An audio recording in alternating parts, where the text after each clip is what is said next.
हिम्मत वाली महिला हैं और इन्होंने पूरा उत्तर प्रदेश क्या पूरा देश संभाल रखा है। पूरे प्रदेश की हमारे बहुजन समाज पार्टी के अध्यक्ष हैं।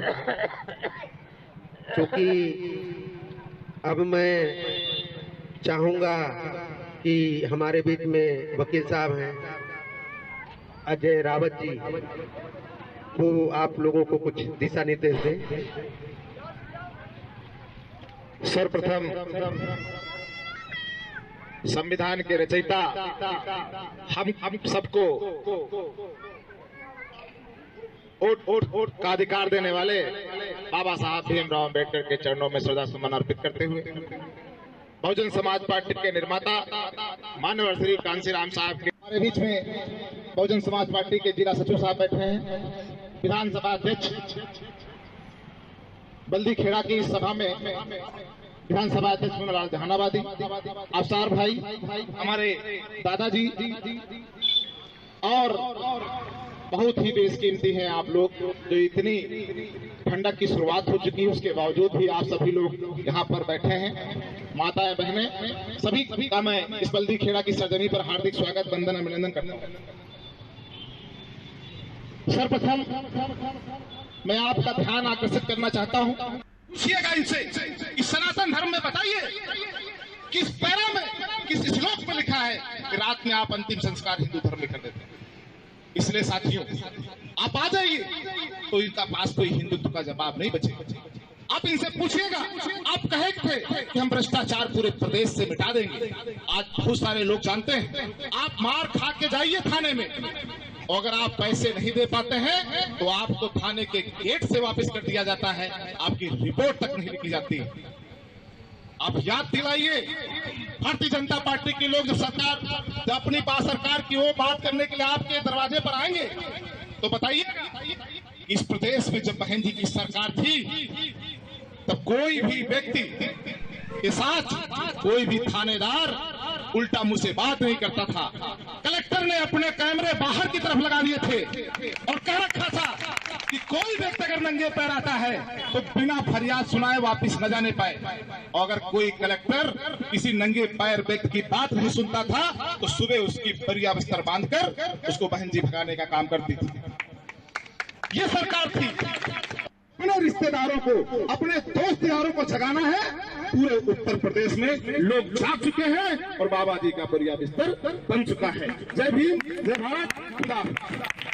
अब मैं जिनको आप लोग सुनना चाहते हैं, जिनकी बातें आपको बताना चाहता हूं, मैं अपनी बात शुरू करने से पहले तथागत गौतम बुद्ध भगवान मानव को मानव का पाठ पढ़ाने वाले नारी करुणा के साथ अगर भगवान बुद्ध जी को श्रद्धासुमन अर्पित करते हुए बहुजन समाज पार्टी के नायक मान्यवर कांशीराम सहित सभी सर्व समाज में जन्मे महागुरु पुरुषों को श्रद्धासुमन अर्पित करते हुए बहन जी को अपना आदर्श नेता मानते हुए आज सरोजनी नगर की जो बैठक बुलाई गई है, जलीस भाई हमारे जो हैं नेता नहीं है, ये हमारे ही घर के बेटे, हमारे ही भाई, आप सबके भाई हैं। ये बगल में रहते चिल्लावा में। बहन जी ने खुद बुलाया कि आप जैसा कोई बढ़िया प्रत्याशी नहीं, आपको ही सरोजनी नगर से लड़ना है। किस लिए कि आप इसी मोहल्ले के हैं, इसी घर के हैं। आप जाइए और लड़िए, और ये हमारा आपका फर्ज बनता है कि हमारे भाई को यहाँ से वोट देके जिता के विधानसभा भेजना है और बहन जी को हाथों को मजबूत करना है। जब हमारा भाई विधायक बनेगा तभी हमारी बहन माननीय मुख्यमंत्री बनेंगी। जब वो मुख्यमंत्री बनेंगी तभी हमारा आपका फायदा होगा, इससे पहले कभी नहीं होना।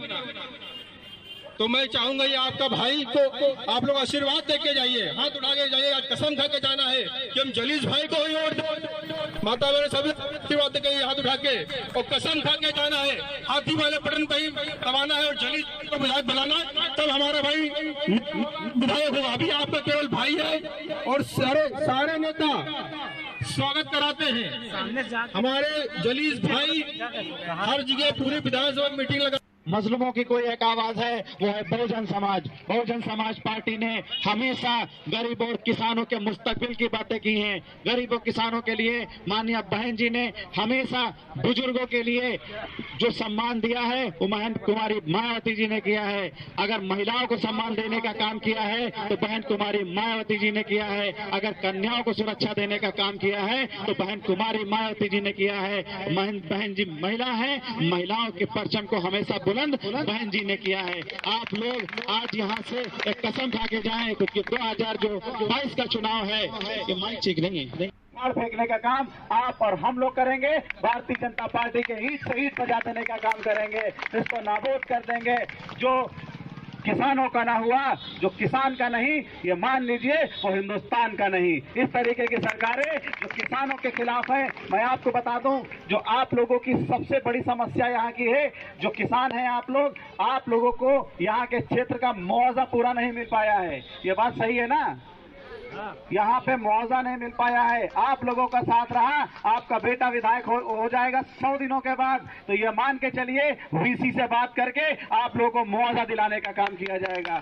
माननीय बहन जी ने कभी किसानों का हित नहीं किया है। आपसे आपकी जमीनें बहुत पहले छीन ली गई, मुआवजा आज तक नहीं दिया गया है। बराबर में जमीन 10,000 रुपए स्क्वायर फीट आपको गलियों में पीछे कर दिया गया है। मैं आपको बता दूं, हम लोगों की और आपकी बस्तियों में सबसे आखिर में काम किया जाता है विकास का।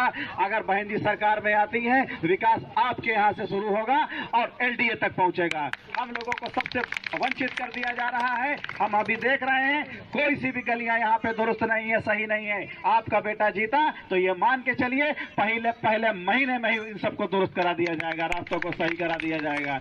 जहां पर भी नाली में पानी निकासी की समस्याएं हैं, उन समस्याओं को दुरुस्त कराने का काम आपका बेटा करेगा। मैं आपको बता 80% से ज्यादा महिलाओं ने और पुरुषों ने उस क्षेत्रीय महिला को नहीं देखा। जब आपने उनको देखा ही नहीं, आपकी दुख और तकलीफ और परेशानियों को वो समझ भी नहीं पाएंगी। उनको कोई हक नहीं है आप लोगों की वोट लेने का। आपका बेटा आया है, आपके दिल और जज्बातों से जुड़ने के लिए आया है। हर दुख और तकलीफ और मुसीबत में आप लोग हमको सीधे बताएं। 15 मिनट से भी कम दूरी पे हम यहाँ रहते हैं, चिल्लावा बाजार। मैं चिल्लावा का निवासी हूँ। आपकी दुख और तकलीफ और मुसीबतों में चट्टान की तरह खड़ा मिलूंगा आप लोगों के बीच में। और आप लोगों ने अपनी बातें सीधे कही। जिस तरीके के हालात इस समय बन रहे हैं, उन हालातों से निपटने की जरूरत आपको है। भारतीय जनता पार्टी या इससे पहले की जो सरकारें रही हैं, समाजवादी पार्टी के लोग रहे हैं, उन लोगों ने कभी हमारे और आपके हित की बातें नहीं की। हमारे हित, आपके और हित की बातें अगर किसी ने की है तो माननीय बहन जी ने की है। उन्होंने जिस तरीके के हालात बनाए, विधवा पेंशन, वृद्धा पेंशन, कन्याओं को कन्यादान, ये सब देने का काम माननीय बहन जी ने किया है। अगर आप लोगों के पास इस तरीके की सहूलियतें नहीं है, इस तरीके की योजनाओं का आप लाभ नहीं ले पा रहे हैं, आपका बेटा विधायक बनेगा, कैंप लगा के आपको इस तरीके की योजनाओं का लाभ पहुंचाया जाए। हमारे और आपकी बातें विधानसभा में होंगी, हमारा और आपका मुस्तकबिल रोशन होगा। और मैं आपको बता दूं, हमारे और आपके हित के कानून विधानसभा में बनेंगे, देश आपके हिसाब से चलेगा, कानून आपके हिसाब से बनेंगे। आप लोग इस माहौल में यहाँ पर आए, इस माहौल।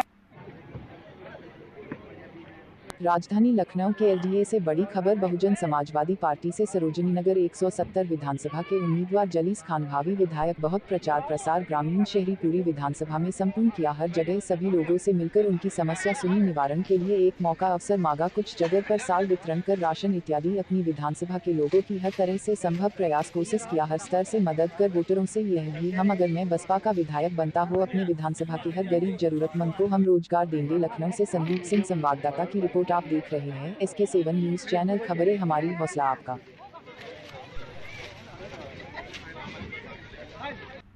माननीय जलीस खान जी, आप बसपा पार्टी से 170 विधानसभा श्रीनगर के भावी प्रत्याशी हैं, तो आपका इस चुनाव को ले करके क्या क्या तैयारियां किस प्रकार से हैं और क्या क्या सौगात आप लाएंगे अगर आप विधायक बनते हैं 170 श्रीनगर विधानसभा क्षेत्र? देखिए, मैं जलीस खान, सभी को जय भीम। मैं बहुजन समाज पार्टी के प्रत्याशी माने बहन जी का आशीर्वाद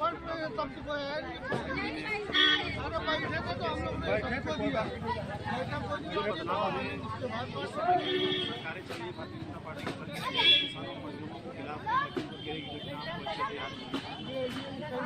उसके साथ रहे जो विकास की बात की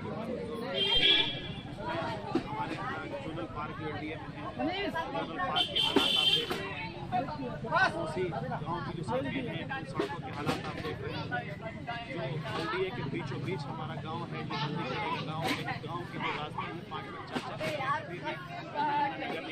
देखा ना भारतीय जनता पार्टी की सरकार ने इधर देखा, विधायिका जी जो भारतीय जनता पार्टी की विधायिका हैं, उन विधायिका करीब 5 साल हो गए उन्होंने बल्दी खेड़ा है, जहाँ पे आप देख रहे हैं बराबर में बल्दी खेड़ा है, यहाँ की जो गलियाँ हैं बहुत पतली है, विकास का कार्य नहीं हुआ, रास्ते बिल्कुल जर्जर हैं, रास्ते में भीड़ तक नहीं लगा हुआ है।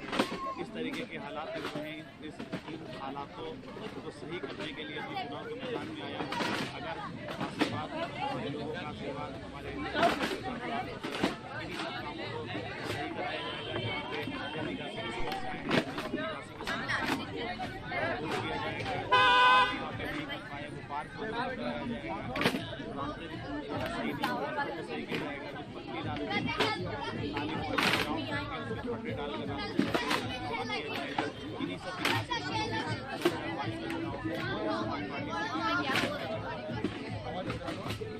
मौजूदा भाजपा सरकार उत्तर प्रदेश के लिए क्या आप क्या कहना चाहेंगे?